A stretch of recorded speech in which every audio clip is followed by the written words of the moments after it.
Well, hello everyone, coming to you today from the sanctuary where usually our contemporary music group is playing their music. You can see the drums behind me here, and I'll just have to be honest with you. I've always kind of had this secret wish that I could be musical and be part of the music group and play like they do. And yet I've tried playing the guitar, and it just seemed like when my fingers didn't seem to want to do the right thing, then I seemed to want to like slam them in the door or something as punishment. So I guess I'm just not made to be a musical person. But it made me think when I passed by here the other day about the difference between wishing and hoping. You know, I think all of us, if we're honest, from time to time have probably tossed a penny. Well, maybe I'm aging myself here, a quarter into a pool where we see other coins, and we're told make a wish and throw the coin, the wishing well, we call it. Or now maybe some of you have even been told when you blow out the candles on the birthday cake, you make a wish. And there is a difference between a wish and a hope. A wish is kind of our projecting our desires into the future.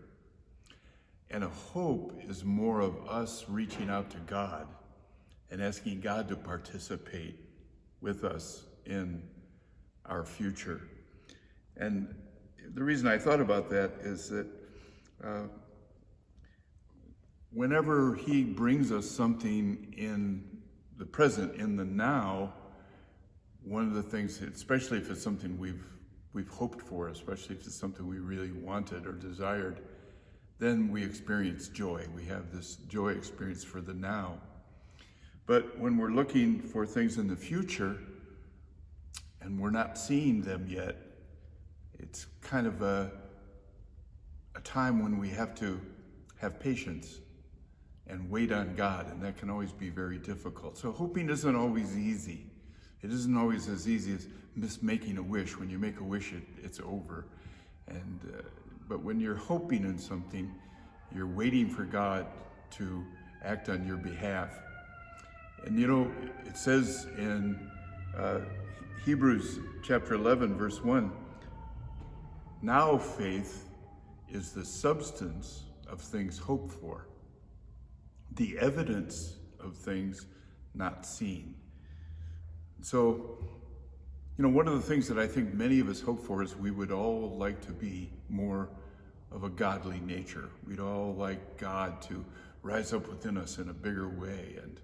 And we're hoping that perhaps some people would even begin to see that in our lives.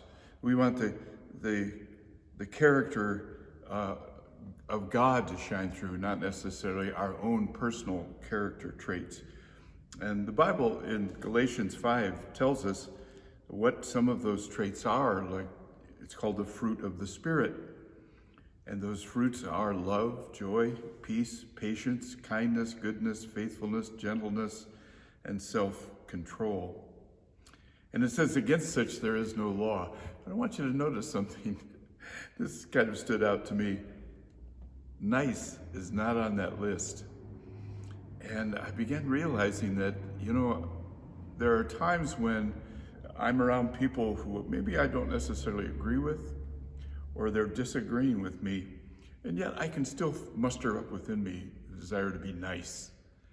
But that's me directing that. These fruits of the Spirit come to us and in us by the Spirit of God. My grandfather used to say that you really get to know the character of someone else if you wash dishes with them for about 2 hours.